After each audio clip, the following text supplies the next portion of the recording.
Another update guys. Yan. Meron na naman sira ang ating motor.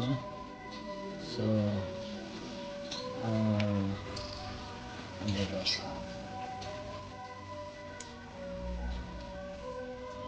Yun, siraan tayo ng motor. Ayan. Nag-ano na yung battery na nag-expire. So, tingnan natin yung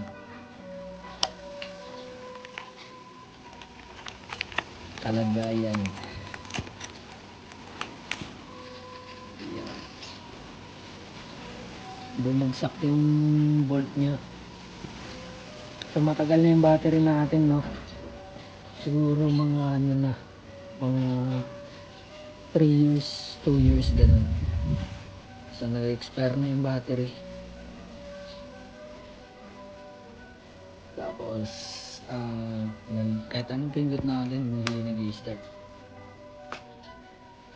So, meron na tayong pampalit.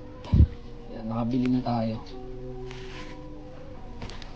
Tsaka, install din natin to para sa plaka. Okay.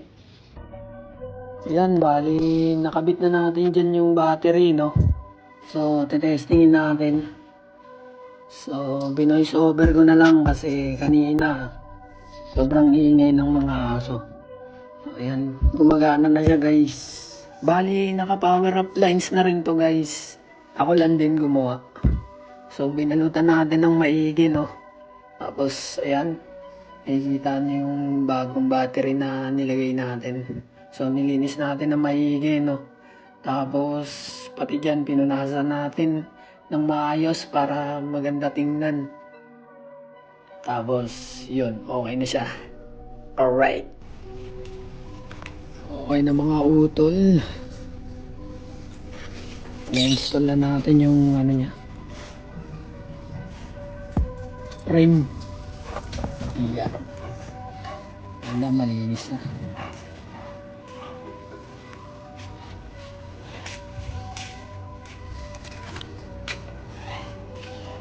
Testing.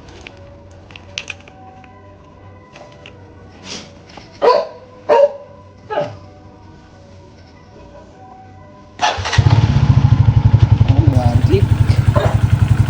Okay na guys. Parang bago na ulit.